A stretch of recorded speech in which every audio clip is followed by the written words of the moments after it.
Morning and welcome to the channel. So I'm trying to start a little something new here. We're going with a diesel focus, so focusing mainly on performance and tuned diesels, modified diesels. It doesn't have to be anything out of this world, but if you've put your own touch on it, you know, we'll try and review it.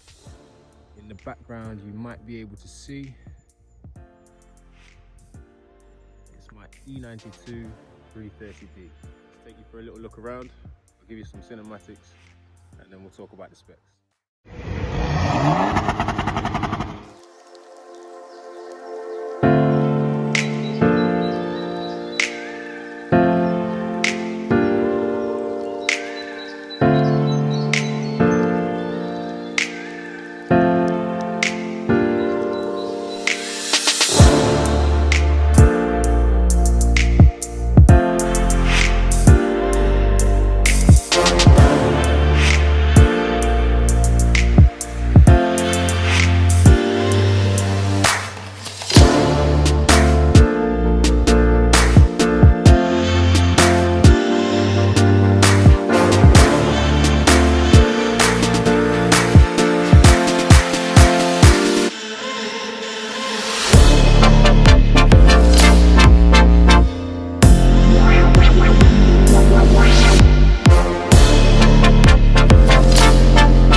I've had this car about 2 years now, done loads to it. So all of the bits you see, it started life as a standard M Sport. All of the bits you see are things that I've customized myself. I've got a guy who does my painting, a guy who does little bits for me.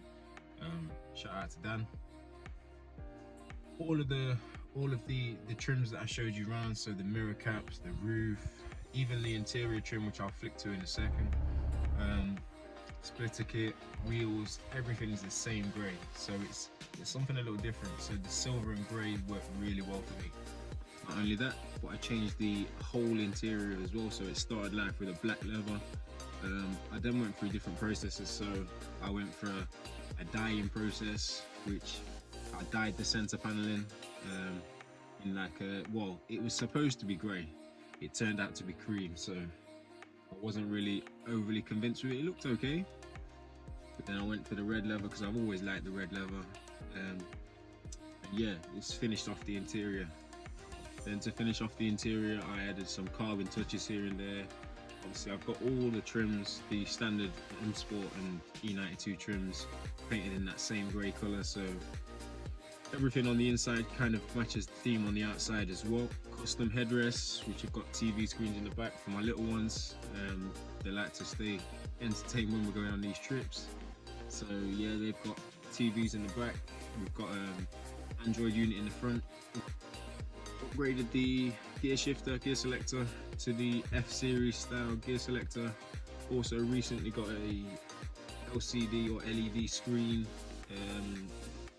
for the gear selection, which finishes off the whole center theme really nice.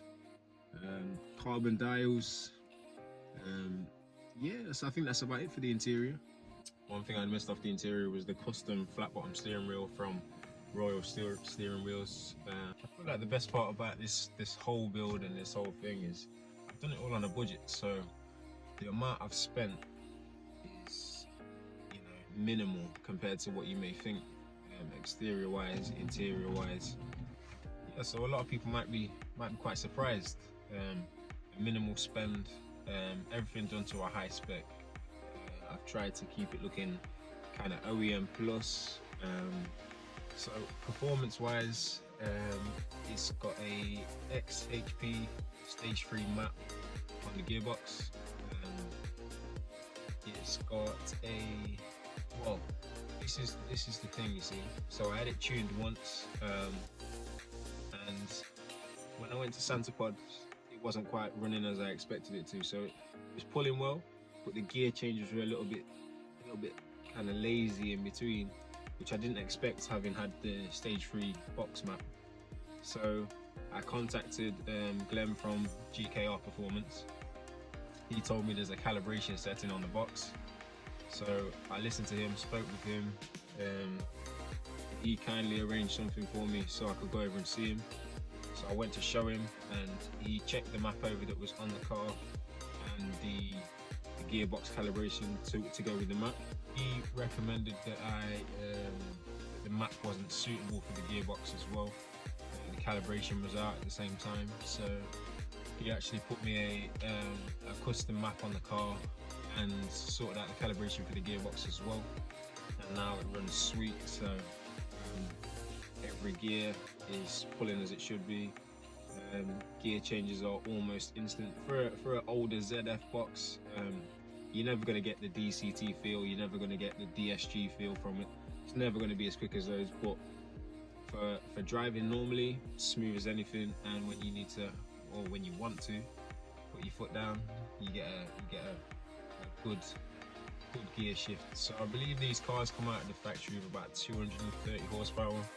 I'm not sure on the standard torque figures, but this has been mapped now to stage 2. Only hardware I've put on it is the Wagner intercooler, which I got off one of the guys on the Facebook E90 series group that was actually tested on the dyno. So yeah, those figures, it was quite surprising. Performance wise now, it should be running around 300 horsepower and roughly 700 newton meters of torque. Obviously any kind of damp conditions, that's an issue. It spins first, second and third, depending on obviously the road surface and the conditions. In the dry, it hooks up quite well. Just lately these tyres are a little bit worn on the back, so it's stepping out here, there and everywhere. I can't get away from that, but until I get new tyres, I'm trying to hold out really as close as I can to all the car events coming up. You know, when we get back to Santa Pod and stuff like that, I want to have fresh tyres ready to go and see if it makes a difference. I've dragged the car, and I think the best I've got out of it so far, with the power it's got and the tune that's been put on it now, is a 5.4. It was a verified time, but I believe there's more in it. I believe there's a closer to a 5 seconds, possibly even dip into the 4s. Who knows? We'll see when I get the tires on. I'll do some more draggy runs, and we'll see kind of if it makes a difference. It'll be good to test what it was like with this tire setup compared to the new tires I've got coming. But yeah, this wasn't built to be a stripped out drag car or a stripped out track car or anything like that. I bought it as a daily a couple of years back, like I said. We go out on day trips in it as a family. There's loads of room, you know, I can't fault it. These M57 engines are absolutely ruined. I've had probably 2 issues which have been nothing major, touch wood. So yeah, it's for me, it's the perfect car. I can't think of anything at the minute that would sway me away from this setup and this car. So I think that's it for this video. I think I've about covered everything. I've probably missed, you know, some little bits here and there, but I'll try and get them in on the next one. If you've enjoyed the video, please like it, subscribe to the channel. All your support is appreciated. We'll get better with these videos as time goes on. Obviously this is my first one. You know, any constructive criticism, whatever you want to say, get at me, and see you on the next one.